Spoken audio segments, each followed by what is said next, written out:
আসসালামু আলাইকুম। আজকে আমরা সিম দিয়ে আলু দিয়ে মাছ দিয়ে রান্না করব। আর রান্না করতে করতে এর ফাঁকে আমরা কিছু কথা বলবো। সেটা হলো আমরা মেয়ে, মেয়ে হয়ে জন্মালে একসময় বাবার বাড়িতে থাকতে হয়, আরেক সময় শ্বশুর বাড়িতে থাকতে হয়। সো বাবার বাড়িতে থাকলে আমাদের জীবনটাই থাকে অন্যরকম। বাবা মার আদরের মেয়েও হয়ে থাকি। আমাদের শৈশব ছোটোবেলার জীবনটার শৈশব জীবনটা পড়াশোনা করতে করতেই কেটে যায়। তারপর আমাদের বিয়ে হয়ে যায়, অন্য বাড়িতে আমাদের যেতে হয়। তো অন্য বাড়িতে গেলে আমাদের নতুন পরিবেশে আমাদের মানিয়ে নিতে অনেকটা অসুবিধা হয় আর কি। কারণ কাউকে চিনি না, জানি না, অন্য একটা ফ্যামিলিতে যাই।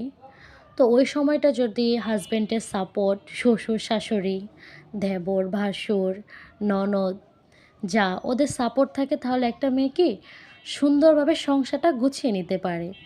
কিন্তু তা না করে তারা যদি ছোট ছোট ভুলে, ছোট ছোট জিনিসে ভুল ধরে, সামান্য জিনিস অনেক বড় করে নেয়, তাহলে কী হয়, একটা মেয়ের মন মানসিকতা নষ্ট হয়ে যায়। তার একসময় ওই মেয়েটার মানে কি চিন্তাভাবনা অন্যরকম হয়ে যায়, খারাপ চিন্তাভাবনা চলে আসে। কারণ একটা মেয়ে কখনো বাবার বাড়িতে খারাপ উদ্দেশ্য নিয়ে আসে না।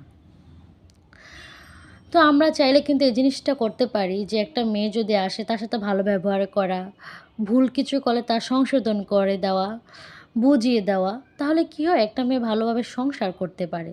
তাহলে তারা আমাদের সংসার এভাবে ঝগড়াঝাটি হয় না আর কি। একটা সংসারে থাকতে হলে সর্বপ্রথম একটা হাসব্যান্ডের সাপোর্ট অনেক বেশি থাকতে হয়। তাহলে একটা মেয়ে সুন্দরভাবে সংসার করতে পারে। আমাদের সমাজটা যদি এরকম হতো, শ্বশুর শাশুড়ি স্বামী হাসব্যান্ডকে নিয়ে সুখে থাকতে পারতো, প্রত্যেকটা মেয়েই চায় সুখে সুন্দরভাবে সংসার করতে। তাহলে কত না সুন্দর হতো।